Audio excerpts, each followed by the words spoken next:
ದೇಶದಲ್ಲಿ ಸುಧಾರಿತ ಮಾನದಂಡಗಳು ಹಾಗೂ ವೃತ್ತಿಪರ ಪಾರದರ್ಶಕತೆಯನ್ನು ಹೆಚ್ಚಿಸುವ ನಿಟ್ಟಿನಲ್ಲಿ ಅಖಿಲ ಭಾರತ ತಾಂತ್ರಿಕ ಶಿಕ್ಷಣ ಮಂಡಳಿ ಹೊಸ ಕಾನೂನನ್ನು ಪರಿಚಯಿಸಲು ಮುಂದಾಗಿದೆ. ದೇಶದಲ್ಲಿ ಇಂಜಿನಿಯರಿಂಗ್ ವೃತ್ತಿ ವ್ಯವಸ್ಥೆಯನ್ನು ಮತ್ತಷ್ಟು ಸುಧಾರಿಸುವ ನಿಟ್ಟಿನಲ್ಲಿ ಇಂಜಿನಿಯರ್ಗಳಿಗೆ ಪರವಾನಗಿ ಪಡೆಯುವುದನ್ನು ಕಡ್ಡಾಯಗೊಳಿಸಲಾಗಿದೆ. ವೃತ್ತಿಪರ ಇಂಜಿನಿಯರ್ಗಳ ಮಸೂದೆ 2025ರ ಕರಡು ಬಹುತೇಕ ಸಿದ್ಧಗೊಂಡಿದ್ದು ಮುಂಬರುವ ಸಂಸತ್ತಿನ ಚಳಿಗಾಲದ ಅಧಿವೇಶನದಲ್ಲಿ ಇದನ್ನು ಮಂಡಿಸುವ ನಿರೀಕ್ಷೆ ಇದೆ. ಈ ಕಾನೂನಿನಿಂದಾಗಿ ಇಂಜಿನಿಯರ್ಗಳಿಗೆ ರಾಷ್ಟ್ರೀಯ ನೋಂದಣಿ ವ್ಯವಸ್ಥೆ ಜಾರಿಗೆ ಬರಲಿದೆ. ಐಐಟಿ ಮದ್ರಾಸ್ನ ಮಾಜಿ ನಿರ್ದೇಶಕ MS ಅನಂತ್ ನೇತೃತ್ವದ ತಜ್ಞರ ಸಮಿತಿಯು ಈ ಕರಡನ್ನು ಸಿದ್ಧಪಡಿಸಿದೆ. ಶೀಘ್ರದಲ್ಲೇ AICTE ಈ ಮಸೂದೆಯನ್ನು ಅಂತಿಮಗೊಳಿಸಲಿದೆ.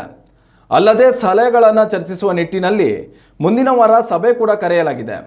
ಕರಡು ಸಂಪೂರ್ಣ ಸಿದ್ಧವಾದ ಬಳಿಕ ಶಿಕ್ಷಣ ಸಚಿವಾಲಯವು ಈ ಸಂಸತ್ತಿನ ಮುಂದೆ ಇಡಲಿದೆ. ಡಿಸೆಂಬರ್ 1ರಿಂದ 19ನೇ ತಾರೀಕಿನವರೆಗೆ ನಡೆಯಲಿರುವ ಚಳಿಗಾಲದ ಅಧಿವೇಶನದಲ್ಲಿ ಈ ಮಸೂದೆ ಮಂಡನೆಯಾಗುವ ನಿರೀಕ್ಷೆ ಇದೆ. ಈ ಮಸೂದೆ ದೇಶದಲ್ಲಿ ಜಾರಿಗೆ ಬಂದರೆ ವೈದ್ಯರು, ವಕೀಲರಂತೆಯೇ ಇಂಜಿನಿಯರ್ಗಳಿಗೂ ಭಾರತೀಯ ವೃತ್ತಿಪರ ಇಂಜಿನಿಯರ್ಗಳ ಮಂಡಳಿ ಆರಂಭಗೊಳ್ಳುತ್ತದೆ. ಈ ಮಂಡಳಿಯಲ್ಲಿ 27 ಸದಸ್ಯರು ಇರಲಿದ್ದಾರೆ. ಇದಾದ ಬಳಿಕ ಇಂಜಿನಿಯರ್ಗಳು ಕೆಲಸ ಮಾಡಲು ಪರವಾನಗಿ ಪಡೆಯುವುದು ಕಡ್ಡಾಯವಾಗಲಿದೆ.